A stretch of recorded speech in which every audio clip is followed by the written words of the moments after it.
No doubt, unless you live in an especially deep cave, you've probably heard about or met Christians who are mean, nasty, and hypocritical. Does all this hypocrisy, then, mean that the church as a whole is fundamentally flawed?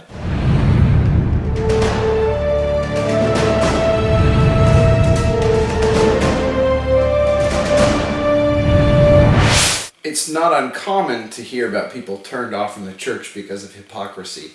It's a saddeningly ordinary news day when we hear about some church leader embroiled in a scandal, often again about the things that they most vocally opposed, or when we find out that some family values crusader is just as bent and depraved and broken as the rest of us. Closer to home, things aren't much better. Anybody who's spent any amount of time in the church knows that despite the admonition that we have to love one another, people in a church can be the most unloving people we've ever met. It's enough to make some people turn away in disgust. After all, if the people inside the church are no better than the people outside it, what's the point?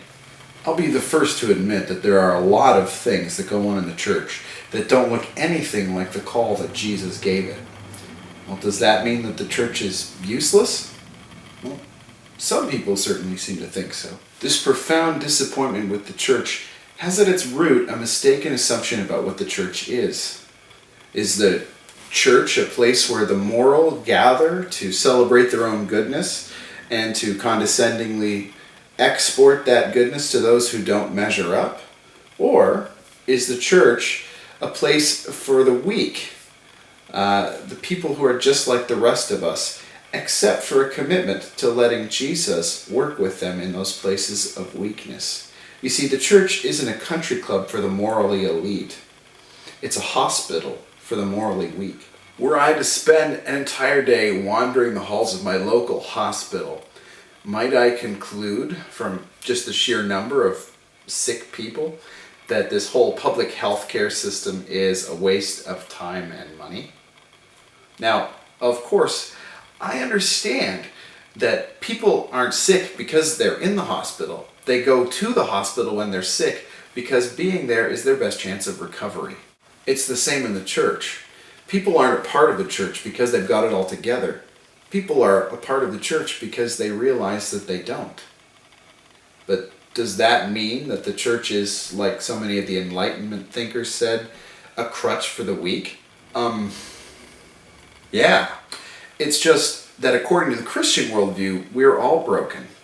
From Mother Teresa to Jeffrey Dahmer and everyone in between, we are all made in the image of God and marred, to greater and lesser degrees, by self-interest and dysfunction. All of humanity can be divided into two groups, those who need help and those who don't know they need help. So why do we feel disappointed by failure in the church? Shouldn't we expect it? I think the problem stems from an oversimplistic view of how people are healed in the church. We're a society that loves instant gratification. We love the painless solution, the quick fix. So it's no wonder that we gravitate towards stories of people who've converted from hedonist pagan into perfect Christian. The problem is that in reality, this is almost never the case. Christian faith in the Bible is never presented as a magic pill that instantly sets everything right.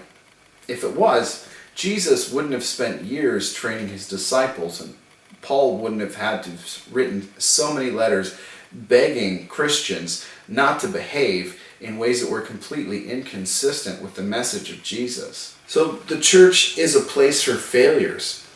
But it's in this environment that the believer can become most like Jesus. After all, Jesus encountered resistance from all sides, but he chose to respond with self-giving love rather than with self-interested pettiness.